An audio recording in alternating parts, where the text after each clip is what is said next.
Dihantui masa kecil penuh penelantaran yang meninggalkan luka mendalam di jiwanya, Kirana tumbuh dengan membangun perisai tebal di sekeliling hatinya.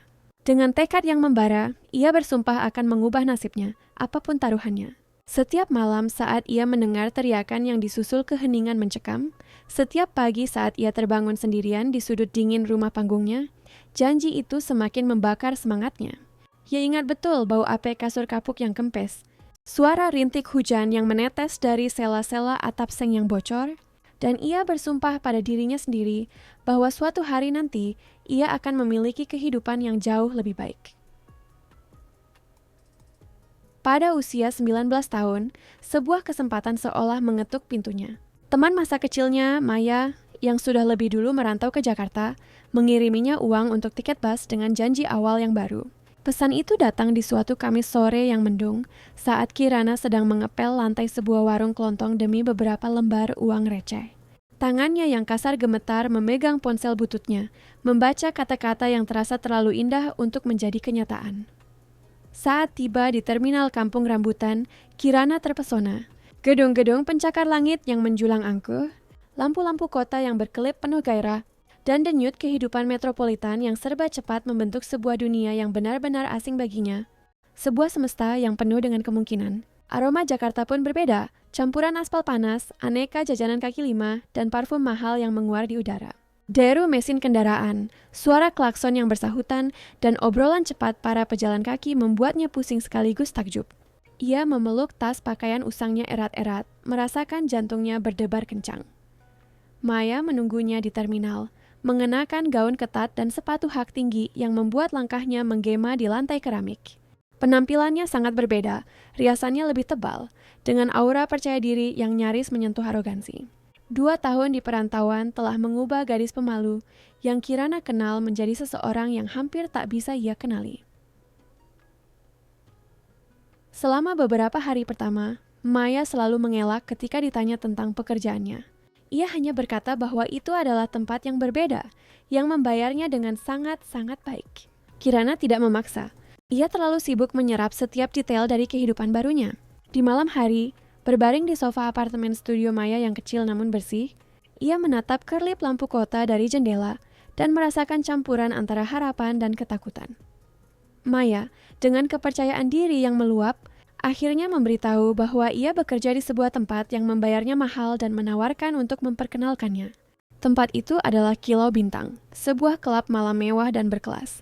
Namun sebelum pergi, Maya bersikeras untuk mendandani Kirana secara pribadi. Ia meminjamkan gaun merah menyala yang minim bahan, merayas wajahnya dengan warna-warna berani, dan menata rambutnya yang panjang dan hitam legam menjadi ikal yang sensual. Begitu mereka masuk, semua mata langsung tertuju pada kecantikan Kirana yang memukau. Suasananya begitu pekat, dengan lampu warna-warni yang menari mengikuti irama musik elektronik yang menghentak. Aroma parfum mahal bercampur dengan alkohol dan asap rokok memenuhi udara.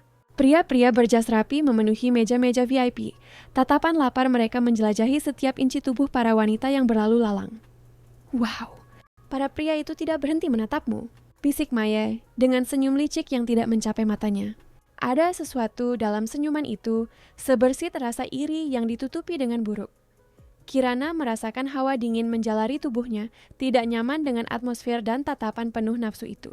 Tangannya berkeringat dan secara naluriah ia menarik ujung gaunnya ke bawah, mencoba menutupi pahanya. Santai saja, nanti juga terbiasa, kata Maya sambil mengangkat bahu. Oh, dan satu tips, aku selalu memilih yang paling kaya. Oh, kaya? Tanya Kirana naif, masih belum sepenuhnya mengerti di mana ia berada. Tentu saja, di sini semua jenis klien datang, termasuk para miliarder. Maya mendekat, suaranya rendah dan penuh konspirasi. Ada pengusaha, politisi, bahkan kadang-kadang selebriti. Rahasianya adalah tahu siapa yang pantas mendapatkan waktumu. Setiap langkah Kirana terasa seperti peragaan busana, menarik perhatian yang belum pernah ia terima seumur hidupnya. Tak butuh waktu lama bagi pemilik klub yang terkesan dengan pesonanya untuk menawarinya pekerjaan sebagai penari. Pak Hardi, seorang pria paruh baya dengan mata yang penuh perhitungan dan setelan jas mahal, mengamatinya selama beberapa menit sebelum mendekat. Kamu punya sesuatu yang istimewa? Nah, sesuatu yang akan sangat laku di sini, katanya sambil menyalakan cerutu. Saya bersedia membayarmu 3 kali lipat dari yang bisa kamu dapatkan di tempat lain. tapi saya menuntut dedikasi total. Ketika mendengar nominal gajinya, sebuah angka yang akhirnya bisa memberinya kemandirian yang ia impikan, Kirana yang nekat tidak ragu-ragu dan langsung menerima. Angka itu adalah angka yang tak pernah ia bayangkan akan ia lihat seumur hidupnya. Dengan uang itu, ia bisa menyewa kamar kos sendiri, membeli baju baru, mungkin bahkan mengikuti kursus keterampilan. Kata mandiri bergema di benaknya seperti mantra suci. Ia terjun sepenuh hati ke dalam kehidupan barunya, berlatih menari tanpa lelah setiap hari di apartemen yang ia tinggali bersama Maya. Ia bangun pagi-pagi buta dan berlatih selama berjam-jam. Otot-ototnya pegal, kakinya bengkak, tetapi ia tidak berhenti. Ia harus menjadi yang terbaik. Maya, yang tadinya tampak bersemangat dengan kedatangannya, mulai melontarkan komentar-komentar yang semakin pedas. Latihanmu terlalu keras. Kamu bisa cedera sebelum mulai, katanya dengan kepedulian palsu. Tapi Kirana tidak mendengarkan. Ia terlalu bertekad, terlalu lapar akan kesempatan untuk mengubah hidupnya. Penampilan perdananya sukses besar, mengejutkan semua orang, terutama para pemilik klub. Musik dimulai, lampu meredup, dan ketika sorotan lampu tertuju padanya, keheningan menyelimuti tempat itu. Kirana bergerak dengan keanggunan alami yang seolah menentang gravitasi. Setiap gerakannya presisi, sensual, dan menghipnotis. Ia memejamkan mata dan membiarkan tubuhnya terbawa alunan musik, sejenak lupa di mana dan mengapa ia berada di sana. Pada saat itu, hanya ada dirinya dan musik. Lampu sorot yang sebelumnya terbagi, kini semuanya tertuju pada bintang, nama panggungnya. Dan bersama lampu sorot datanglah rasa iri. Maya, yang membawanya ke dunia itu, mulai merasakan pahitnya tersisih. Beberapa hari berikutnya, Maya mulai pulang larut malam, menghindari percakapan. Kalaupun bicara, ia akan dengan santai menyebutkan berapa banyak uang yang ia hasilkan semalam, selalu menekankan bahwa itu bukan hanya dari menari. Kesuksesan bintang tidak terbatas pada tarian. Pria-pria kaya dan berkuasa mulai mengajukan tawaran untuk menghabiskan malam bersamanya.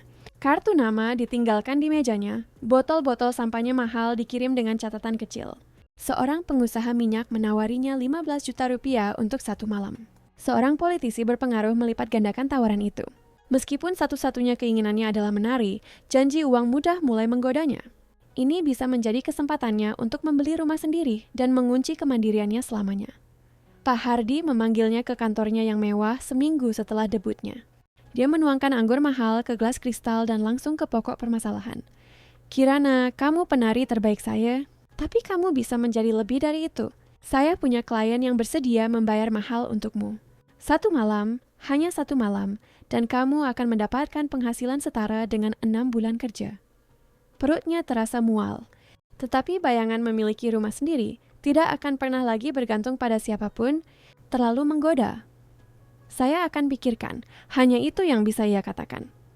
Di belahan lain kota, di dunia yang diatur oleh hukum dan etika, hiduplah Aditya. Pada usia 36 tahun, ia adalah seorang pengacara terhormat. Dikenal karena integritasnya dan pekerjaannya di sebuah firma hukum bergengsi di kawasan SCBD, di mana ia mendedikasikan dirinya untuk memperjuangkan keadilan dan membela hak-hak kaum yang terpinggirkan. Rutinitasnya sangat teratur. Bangun jam 6 pagi, lari 5 km di taman, sarapan sambil membaca berita, dan sudah tiba di kantor sebelum jam 8. Hidupnya tertata, dapat diprediksi, dan aman. Namun ada kesepian yang tidak ia akui bahkan pada dirinya sendiri. Di usia 35 tahun, ia telah membangun karier yang cemerlang tetapi tidak memiliki kehidupan pribadi yang nyata. Hubungan singkat yang tidak pernah berkembang, makan malam bisnis yang menutupi ketiadaan keintiman sejati. Sekretarisnya, Ibu Wati, seorang wanita berusia 60-an yang memperlakukannya seperti anak sendiri, selalu berkomentar bahwa ia perlu mencari seseorang yang istimewa. Mas Aditya, jangan hidup untuk kerja terus. Pria tampan dan sukses seperti Mas harusnya sudah punya keluarga, katanya setiap hari Jumat seperti sebuah ritual. Itu seharusnya menjadi hari yang biasa saja. Aditya mandi, memakai parfum yang sama yang telah ia gunakan selama bertahun-tahun, mengenakan setelan abu-abu gelapnya yang sempurna dan mengambil tas kulitnya. Sarapannya cepat, hanya secangkir espresso dan sepotong roti panggang. Saat memasuki mobil dan berkendara menuju kantor, sebuah pemandangan brutal di trotoar menarik perhatiannya. Seorang pria sedang mencengkeram seorang wanita muda dengan kasar, mencoba menyeretnya ke sebuah gang gelap. Jantung Aditya berdebar kencang. Ia bisa saja pura-pura tidak melihat, melanjutkan perjalanannya dan tiba di kantor tepat waktu. Tapi itu bukan dirinya. Tanpa berpikir dua kali, ia menghentikan mobilnya secara mendadak, membuat ban mobilnya berdecit di aspal. "Lepaskan dia!" teriak Aditya, mendekat dengan langkah mantap. Ia bisa merasakan adrenalin mengalir di nadinya. "Jangan ikut campur!" Geram penyerang itu, seorang pria dekil dengan mata merah. Ia menenekkan sesuatu ke punggung gadis itu. "Sebuah pisau. Tolong, lepaskan gadis itu. Kita bisa bicara baik-baik." Suara Aditya tenang namun berwibawa. Bertahun-tahun di ruang sidang telah mengajarinya untuk mengendalikan rasa takut dan tidak menunjukkan kelemahan. "Lo polisi?" "Ngaku, bukan, saya hanya warga biasa. Tapi saya tahu kamu tidak ingin melakukan ini. Jangan mempersulit situasimu." Wanita muda itu ketakutan berbisik dengan suara pecah. "Tolong, bantu saya." Aditya bisa melihat teror di mata coklatnya, tubuhnya yang gemetar. Ada sesuatu dalam dirinya yang menyentuh Aditya secara mendalam. Kerentanan yang kontras dengan percikan tekad yang ia kenali dari suatu tempat di dalam dirinya. Penjahat itu terpojok berbalik ke arah Aditya. "Kasih gue jam sama HP lo. Kalau macem-macem, gue tusuk dia." "Baik," kata Aditya dengan tenang melepaskan barang-barangnya dengan gerakan perlahan. Jam tangan itu adalah warisan dari kakeknya, ponselnya berisi kontak-kontak penting selama bertahun-tahun. Tapi semua itu tidak penting saat ini. Saya kasih jam dan ponsel dan kamu lepaskan dia, oke? Kesepakatan tercapai dan pencuri itu melarikan diri, menghilang di antara ganggang. Aditya menopang gadis itu, yang gemetar tak terkendali. Dia adalah Kirana. Aditya melepas jasnya dan menyampirkannya ke bahu Kirana, yang hanya mengenakan gaun tipis untuk pagi yang dingin itu. "Kamu tidak apa-apa?" tanyanya, khawatir, memegangi lengannya untuk menenangkannya. "Iya, saya tidak apa-apa." "Terima kasih banyak. Saya pikir saya akan mati." "Dasar bajingan." Ia menatap Aditya seolah-olah sedang melihat malaikat. Belum pernah ada yang mempertaruhkan sebanyak itu untuknya. "Lain kali jangan jalan sendirian di tempat sepi," nasihatnya sebelum memastikan gadis itu aman dan melanjutkan perjalanannya. Tapi sesuatu tentang gadis itu membekas di benaknya. Sepanjang hari, di tengah-tengah rapat dan dokumen hukum, ia mendapati dirinya memikirkannya. Malam itu, di klub malam, pemiliknya, Ibu Veronica, menekan Kirana. Veronica adalah seorang wanita berusia 50-an yang tampak seperti 40, dengan hasil operasi plastik yang jelas dan kekejaman di matanya yang bisa membekukan darah. "Penampilanmu terakhir bagus, tapi bisa lebih baik. Kamu harus lebih berani. Beri mereka kejutan di akhir, buka bajumu." "Tidak mau," protes Kirana, perutnya terasa mual. "Saya yang memberi perintah di sini," bentak wanita itu kasar. "Kamu adalah bintangnya Kilo Bintang. Pertunjukan berikutnya harus spektakuler." Veronica mendekat, parfumnya yang menyengat menyeruak ke ruang pribadi Kirana. "Atau kamu pikir bisa kaya hanya dengan menari pakai baju? Sadarlah, nak, suasana kota yang semarak di malam hari menjadi latar yang sempurna untuk ulang tahun Aditya." Teman-teman dan rekan kerjanya ingin mengeluarkannya dari rutinitas seriusnya, merencanakan kejutan. Doni, sahabatnya sejak kuliah, memimpin kelompok itu. "Bro, lo harus santai. Umur 36 tahun tapi hidup kayak umur 60, kata Doni sambil mengikat penutup mata di mata Aditya. Mereka menutup matanya dan menuntunnya di antara tawa dan misteri. Aroma malam perkotaan perlahan digantikan oleh aroma parfum, alkohol, dan kegembiraan. Aditya merasakan lantai di bawah kakinya berubah, dari trotoar kasar menjadi karpet lembut. Ketika penutup mata dilepas, Aditya mendapati dirinya berada di tengah-tengah Kilo Bintang. Ekspresinya berubah dari penasaran menjadi kesal seketika. "Kalian gila. Kalian tahu aku benci tempat seperti ini." Ia berbalik untuk segera pergi. Sementara teman-temannya menertawakan situasi itu, mencoba meyakinkannya untuk tinggal setidaknya untuk satu minuman. Aditya, yang sudah bersiap untuk pergi, melemparkan pandangan terakhir ke panggung. Seorang penari bergerak dengan keanggunan yang menghipnotis. Dunia seakan melambat. Lampu warna-warni melukis kulitnya, gerakan yang cair dan sensual mengunci pandangan semua orang di tempat itu. Tiba-tiba, otaknya membuat koneksi. Itu bukan penari biasa. Itu adalah wanita muda yang telah ia selamatkan dari perampokan. Matanya terbelalak, keterkejutan merampas napasnya. Di atas panggung, Kirana bersiap untuk klimaks penampilannya saat di mana ia akan menanggalkan pakaiannya sepenuhnya untuk pertama kali. Jantungnya berdebar tak karuan. Lampu yang panas membuat kulitnya berkilau karena keringat. Ia mengulangi pada dirinya sendiri bahwa ini hanyalah pekerjaan, bahwa uangnya akan sepadan. Tangannya gemetar saat meraih simpul pertama kostumnya. Saat itulah matanya bertemu dengan mata Aditya di antara penonton. Tatapan serius dan tajam itu, yang sebelumnya memberinya rasa aman, kini menghantamnya dengan gelombang rasa malu yang tidak ia duga. Ia membeku seketika. Tangannya membeku di udara, tubuhnya menjadi kaku. Wajah Aditya menunjukkan campuran keterkejutan, pengakuan, dan sesuatu yang tampak seperti kekecewaan. Ia merasa seolah-olah telanjang meskipun masih berpakaian, terekspos dengan cara yang melampaui fisik. Musik terus berlanjut, tetapi bintang tak bergerak. Tidak ada yang mengerti apa yang terjadi. Bisik-bisik mulai menyebar di antara penonton. Veronica, yang mengamati dari belakang panggung, wajahnya menegang karena marah. Aditya, merasa sangat tidak pada tempatnya dan terganggu oleh situasi itu, berbalik untuk pergi. Pada saat itu, seorang pria mabuk menabraknya dengan keras, menumpahkan minuman mahal ke jasnya dan menciptakan kekacauan kecil. Kemeja putihnya ternoda oleh anggur merah. Terguncang, Kirana mengamati dari kejauhan, tidak mampu melanjutkan penampilannya. Air mata mengancam akan jatuh, melunturkan riasan tebalnya. Ia berlari dari panggung, meninggalkan penonton yang bingung dan kesal. Aditya melepas jasnya yang basah dan sebelum pergi, berbalik ke teman-temannya. Jangan pernah lakukan ini lagi. Aku pulang. Selamat malam. Suaranya tajam, final. Di kamar mandi, ia membasuh wajahnya berulang kali, mencoba menghapus perasaan tidak nyaman itu. Air dingin mengalir ke lehernya, semakin membasahi kemejanya. Ia menatap bayangannya di cermin dan melihat seorang pria yang terusik. Mengapa citra gadis di atas panggung itu begitu memengaruhinya? Ia baru mengenalnya beberapa jam. Saat keluar dari kamar mandi, ia berpapasan dengannya masih mengenakan kostum penari dengan jubah hitam tersampir di bahunya. Anda pria yang menolong saya, kan?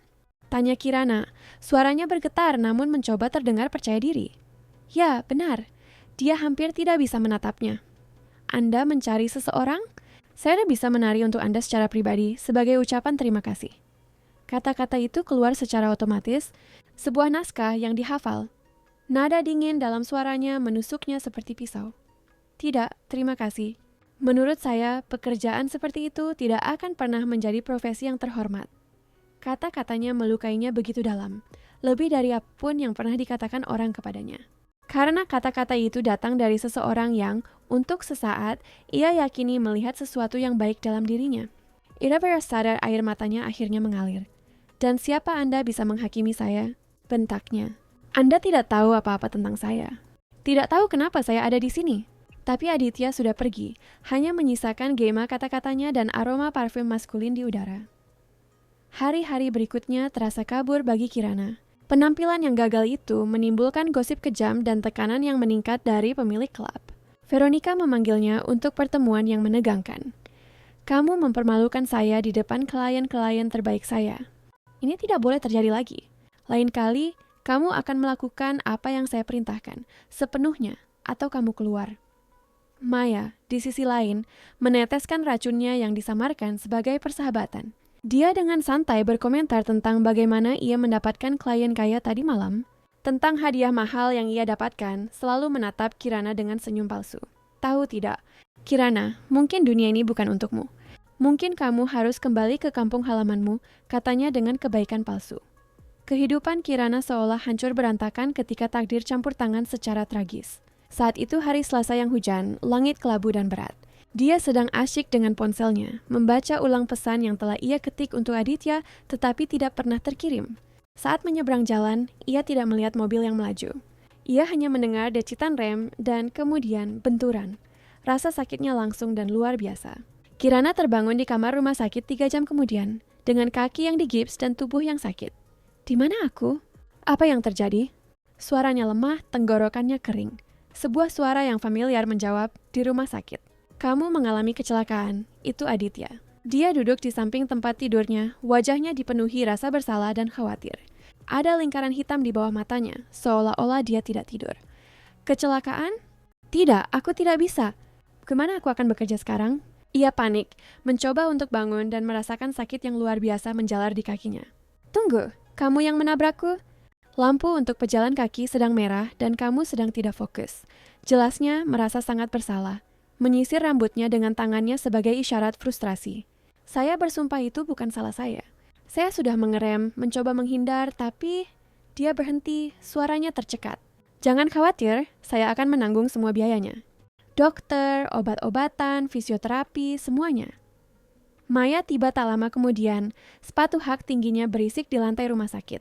Dia menilai situasi dengan tatapan penuh perhitungan sebelum mengambil peran sebagai teman yang khawatir. Ya Tuhan, Kirana, aku sangat khawatir, katanya, tapi matanya dingin. Kemudian ia berbalik ke arah Aditya dengan permusuhan. Kamu, pergi dari sini sekarang. Kamu hampir membunuhnya. Dia mengusir Aditya dari kamar dan menghabiskan 1 jam berikutnya memanasi amarah Kirana, menyarankan agar dia menuntut ganti rugi yang besar. Malam ini aku seharusnya dilelang. Kesempatan besarku, ratap Kirana, air mata mengalir. Pak Hardi menawarkan 150 juta rupiah. 150 juta. Dan sekarang aku kehilangan segalanya. Aditya kembali lagi nanti saat Maya sudah pergi. Dia membawa bunga dan ekspresi yang bertekad. Saya tidak mengerti bagaimana gadis cantik sepertimu rela melakukan ini, katanya, meletakkan bunga di meja samping tempat tidur. Kamu pantas mendapatkan yang lebih. Kamu pantas mendapatkan yang lebih baik. Dan kamu pikir kamu tahu apa yang pantas untukku? Balasnya, getir. Kamu dengan setelan mahalmu dan kehidupan sempurnamu? Hidupku tidak sempurna, katanya pelan. Jauh dari itu. Sesuatu dalam kerentanannya membuatnya berhenti menyerang. Untuk pertama kalinya, ia benar-benar menatapnya. Ia melihat melampaui pengacara yang sukses. Ia melihat seorang pria kesepian yang memikul bebannya sendiri. Beberapa hari kemudian, menyesali kekasarannya dan didorong oleh sesuatu yang tidak bisa ia sebutkan. Kirana mencari nomor Aditya dengan bantuan rumah sakit. Ketika Aditya menjawab, ia merasakan jantungnya berdebar kencang. Saya menelepon untuk minta maaf.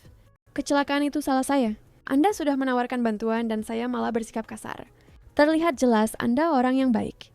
Permintaan maaf itu membuka pintu di antara mereka. Percakapan yang ragu-ragu menjadi sering. Aditya mengunjunginya hampir setiap hari, membawakan buku, buah-buahan, terkadang hanya kehadirannya. Mereka berbicara tentang segalanya dan tentang hal-hal sepele. Aditya bercerita tentang kasus-kasusnya, tentang kepuasan membantu orang. Kirana berbagi potongan-potongan kecil dari kisahnya, selalu menghindari detail yang paling menyakitkan. Seminggu kemudian, Kirana diizinkan pulang, tetapi ia harus menggunakan kruk selama sebulan. Aditya bersikeras untuk membantunya, tetapi ia menolak, mengatakan bahwa Maya akan merawatnya. Sebenarnya, ia takut. Takut terlalu dekat, takut akan apa yang akan dipikirkan Aditya jika ia tahu seluruh kebenaran tentang hidupnya. Suatu malam, 2 minggu setelah kecelakaan, Aditya menelepon untuk menanyakan kabarnya. Kirana sedang sendirian di apartemen ketika telepon berdering. Ia tersenyum melihat nama Aditya di layar. Tapi sebelum ia bisa berbicara, ia mendengar pintu terbuka dengan kasar. Pak Hardi telah masuk menggunakan kunci cadangan yang dimiliki semua pemilik apartemen penari. Dia mabuk dan marah besar. Kamu pikir bisa mempermainkan saya? Kamu punya utang uang? Utang pertunjukan? Geramnya melangkah maju. Aditya mendengar suara seorang pria di latar belakang melalui telepon. Masih mau mengabaikanku? Kemudian teriakan Kirana, lepaskan aku. Ada dan telepon terputus. Jantung Aditya berpacu. Dia tidak berpikir, hanya bertindak. Dia mengambil kunci mobilnya dan melaju di atas batas kecepatan menuju kelab malam. Jantungnya berdebar kencang di dadanya. Gambaran-gambaran mengerikan melintas di benaknya. Dia menemukannya sedang dilecehkan oleh Pak Hardi di apartemen di atas kelab. Situasinya hampir di luar kendali. Pintunya sedikit terbuka dan dia bisa mendengar teriakannya. Tanpa ragu, dia mendobrak pintu dan menggendong Kirana, mendorong Pak Hardi dengan kasar. Kamu pikir kamu siapa? Teriak Pak Hardi. Pengacaranya, bohong Aditya. Dan Anda akan mendapat banyak masalah jika menyentuhnya lagi. Dia menggendongnya keluar dari tempat itu. Menuruni tangga sementara, Kirana memprotes, di bawah tatapan kaget semua orang. Maya mengamati dari lantai dansa, wajahnya dipenuhi campuran iri dan puas. Aditya, turunkan aku sekarang. Apa yang kamu lakukan? Kamu mempersulit hidupku. Teriaknya meronta ketika Aditya memasukkannya ke dalam mobil. Gara-gara kamu, aku belum pernah tidur dengan siapapun. Kamu berhasil merusak segalanya. Kenapa? Kenapa kamu melakukan ini? Aditya memegang bahunya, tatapan intensnya bertemu dengan tatapannya. Dunia seakan berhenti. Napas mereka berdua terengah-engah, wajah mereka hanya berjarak beberapa senti. Jawabannya datang dengan ketulusan yang membuatnya terkesiap, karena aku mencintaimu. 3 kata itu menggema dalam keheningan mobil. Kirana membeku, matanya terbelalak, tidak mampu memproses apa yang baru saja ia dengar. Tidak ada yang pernah mengucapkan kata-kata itu padanya. Bukan ayahnya, bukan ibunya, bukan pula pria-pria yang pernah singgah dalam hidupnya. Kamu bahkan tidak mengenalku, bisiknya. Aku cukup mengenalmu. Aku tahu kamu kuat, kamu sedang berjuang, dan kamu pantas memiliki seseorang di sisimu. Air mata mulai mengalir deras di wajahnya. Air mata kebingungan, ketakutan, dan sesuatu yang terasa seperti harapan. Keheningan di dalam mobil hanya dipecahkan oleh kebenaran dari 3 kata itu. Kirana, wanita yang percaya dirinya tidak bisa dicintai, menemukan cinta di tempat yang paling tidak ia duga. Di sana, pada pria yang berintegritas dan adil itu, adalah kesempatan sejatinya untuk mengubah hidup. Dan dengan tekad yang baru, ia menginginkan perubahan ini lebih dari apapun di dunia. Keputusan Kirana untuk menolak menjual tubuhnya adalah langkah berani, tetapi membuat marah pemilik Kilau Bintang. Pak Hardy dan Veronica muncul di pintu apartemen Maya keesokan paginya menuntut penjelasan. Kamu sudah menandatangani kontrak, bentak Veronica. Kamu masih berutang 3 bulan kerja padaku. Aditya, yang saat itu bersama Kirana, berdiri di antara mereka. Kontrak seperti apa? Biar saya lihat. Ketika ia memeriksa dokumen itu, ekspresinya menjadi serius. Dia menunjuk beberapa klausul. Ini ilegal. Dan ini juga. Kontrak ini tidak ada nilainya di pengadilan. Malah, kalian akan beruntung jika tidak dituntut karena eksploitasi. Ketegangan terasa di udara. Pak Hardy mengambil langkah mengancam ke arah Aditya, tetapi berhenti saat melihat tekad di mata sang pengacara. Ini belum selesai, ancamnya. Sebelum pergi. Sementara itu, cinta antara Kirana dan Aditya bersemi dengan cara yang tidak mereka duga. Aditya menyelamatkannya dari masa lalu yang menyakitkan, tidak hanya secara fisik, tetapi juga emosional. Untuk pertama kalinya dalam hidupnya, Kirana merasakan bagaimana rasanya diperlakukan dengan hormat dan kelembutan. Aditya membawanya ke dunianya, mengajaknya makan malam di restoran-restoran mewah, memperkenalkannya sebagai kekasihnya kepada teman-temannya yang, setelah keterkejutan awal, menyambutnya dengan tulus. Ibu Wati, sekretarisnya, langsung menyukai Kirana. Akhirnya, wanita yang sesungguhnya, katanya, memeluk Kirana dengan kehangatan seorang ibu. Tapi tidak semuanya berjalan mulus. Maya, yang dilahap oleh rasa iri, mencoba serangan terakhir. Dia mengirim foto-foto lama Kirana di klub malam ke firma hukum tempat Aditya bekerja, berharap bisa menghancurkan hubungan mereka. Foto-foto itu beredar di antara para mitra, menyebabkan skandal. Aditya dipanggil untuk rapat yang menegangkan. 3 mitra utama firma ada di sana dengan ekspresi serius. Aditya, ini sangat memalukan. Seorang penari klub malam? Kamu harus memikirkan reputasi firma, kata salah satu dari mereka. Tetapi Aditya berdiri, menatap mereka satu persatu.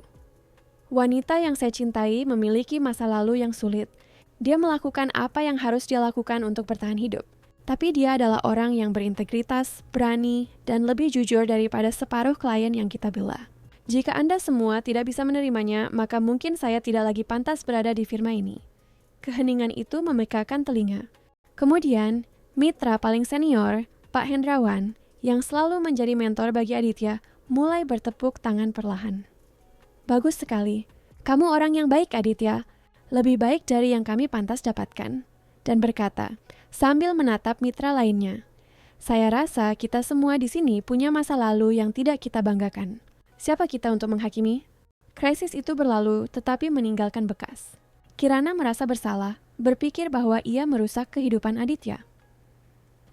Kamu pantas mendapatkan seseorang yang lebih baik, katanya suatu malam. Sambil menangis, Aditya menangkup wajahnya dengan kedua tangan. Kamu adalah hal terbaik yang pernah terjadi padaku. Jangan pernah berpikir sebaliknya. Bulan-bulan berlalu. Kirana mulai mengambil kursus desain interior, menemukan bakat yang tidak pernah ia ketahui ia miliki. Ia membayangkan masa depan yang cerah, masa depan yang dibangun di atas fondasi yang kokoh. Suatu hari, sebuah telepon dari kampung halamannya mengguncangnya. Suara yang sudah bertahun-tahun tidak ia dengar, seorang bibi jauh. Kirana, ayahmu sekarat. Dia mencarimu. Dunianya seakan berhenti. Semua luka lama yang ia pikir sudah sembuh terbuka kembali. Aditya menggenggam tangannya. Kamu mau aku ikut denganmu? Dia mengangguk, tidak bisa berkata-kata. Kirana melakukan perjalanan kembali ke neraka yang pernah ia tinggalkan, tetapi kali ini ia tidak sendirian. Kampungnya tampak lebih kecil, lebih kumuh, lebih menyedihkan daripada dalam ingatannya. Rumah tempat ia dibesarkan sudah hampir rubuh. Ia menemukan ayahnya di rumah sakit umum yang penuh sesak dalam kondisi yang tidak bisa dikenali. Pria yang dulu kuat dan kejam itu kini tinggal kulit dan tulang, dilemahkan oleh sirosis dan tidak mampu berbicara. Namun, matanya masih memiliki binar pengakuan saat melihatnya. Dengan kerongkongan tercekat dan Aditya menunggu di luar untuk memberinya privasi, ia menggenggam tangan ayahnya. Kulitnya dingin, tulangnya terasa menonjol. "Bapak, aku memaafkanmu." "Pergilah dengan tenang." Air mata mengalir di wajah pria itu. Dia mencoba berbicara, tetapi hanya suara serak yang keluar. Kirana melanjutkan, suaranya lembut namun tegas. "Aku bertemu dengan pria yang luar biasa yang menjagaku. Aku belum pernah merasa begitu dicintai. Aku bahagia, Pak. Terlepas dari segalanya, aku bahagia." Ia melihat sesuatu di mata ayahnya, mungkin penyesalan, mungkin kelegaan. Ia tetap di sana, memegang tangannya sampai ia merasakan genggamannya melonggar. Setengah jam kemudian, ayahnya pergi. Tidak ada kata-kata terakhir, tidak ada penebusan dramatis. Hanya akhir yang tenang untuk kehidupan yang penuh gejolak.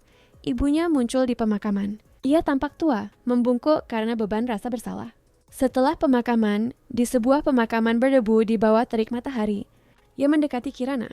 Dikuasai oleh penyesalan, sang ibu berlutut di sana, di tanah kering pemakaman, dan memohon pengampunan atas semua penderitaan yang telah ia sebabkan. Untuk setiap kali ia menutup mata terhadap kekerasan, untuk setiap kali ia memilih minuman keras daripada putrinya, untuk setiap malam ia membiarkan Kirana sendirian dan kelaparan. "Ibu, bangun, tolong. Ibu tidak pantas mendapatkan maafmu. Mungkin tidak, tapi aku perlu memaafkanmu untuk bisa melangkah maju." Dengan belas kasih yang bahkan mengejutkan dirinya sendiri, Kirana memaafkannya, menyegel perdamaian dengan masa lalunya. Ia membantu ibunya berdiri dan, untuk sesaat mereka berpelukan. Itu bukan pelukan yang penuh cinta, tapi itu adalah pelukan penutupan penerimaan. Bertahun-tahun kemudian, pasangan itu sangat bahagia. Kirana telah lulus dan membuka studio desain interior kecilnya sendiri. Aditya terus berjuang untuk keadilan, tetapi sekarang dengan tujuan yang baru. Mereka menikah dalam sebuah upacara sederhana namun mengharukan, dengan Ibu Wati menangis di barisan depan. Kehidupan Kirana telah berubah menjadi mimpi yang tidak pernah berani ia impikan. Percakapan tentang membangun keluarga dan memiliki anak menjadi sering, merajut bersama rencana masa depan yang penuh dengan kegembiraan dan cinta yang, suatu hari, keduanya yakini mustahil untuk ditemukan. Suatu Sabtu sore, saat mereka mendekorasi kamar yang akan menjadi kamar bayi, Kirana berhenti dan menatap keluar jendela. Kota besar yang pernah menakutinya kini adalah rumahnya. Aditya mendekat dari belakang memeluknya. Lagi mikirin apa? Tentang betapa anehnya hidup ini. Bagaimana sebuah perampokan acak, sebuah kecelakaan mobil, dan momen memalukan di sebuah klub malam membawaku sampai ke sini.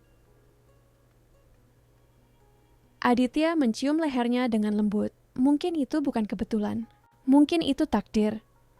Kirana berbalik dalam pelukannya, menatap mata yang telah melihatnya di titik terendahnya, tetapi memilih untuk melihat lebih dari itu. "Terima kasih," katanya, "karena telah mencintaiku saat aku tidak bisa mencintai diriku sendiri." "Terima kasih kembali," jawab Aditya. "Karena telah menunjukkan padaku bahwa hidup lebih dari sekadar kasus hukum dan rutinitas. Karena telah mengajariku untuk benar-benar hidup."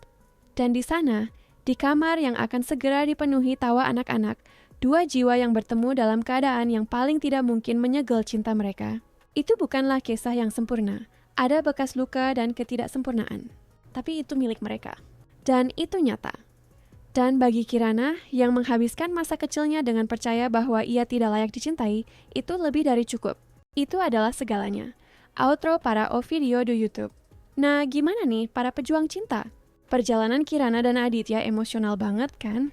Kisah mereka menunjukkan kepada kita bahwa sedalam apapun luka masa lalu, cinta punya kekuatan untuk menyembuhkan dan membangun awal yang baru. Kita melihat kekuatan seorang wanita yang berjuang melawan dunia untuk bertahan hidup, tapi tidak pernah kehilangan harapan untuk dicintai, dan keberanian seorang pria yang berani melihat melampaui penampilan dan penilaian untuk menemukan esensi sejati seseorang. Mereka mengingatkan kita bahwa nilai kita tidak terletak pada kesalahan yang kita buat, tetapi pada kekuatan yang kita temukan untuk memulai kembali. Sekarang giliran kalian. Momen mana yang paling membekas di hati kalian? Keberanian Aditya saat membelanya di jalan? Pernyataan cinta tak terduga yang mengubah segalanya? Atau kekuatan Kirana saat memaafkan masa lalunya? Tulis di kolom komentar ya. Bagikan cerita ini agar lebih banyak orang percaya pada kekuatan kesempatan kedua. Dan jangan lupa usulkan tema untuk video kita selanjutnya. Peluk hangat dari kami dan sampai jumpa di video berikutnya, di mana kita akan membuktikan sekali lagi bahwa cinta adalah kekuatan paling revolusioner di alam semesta.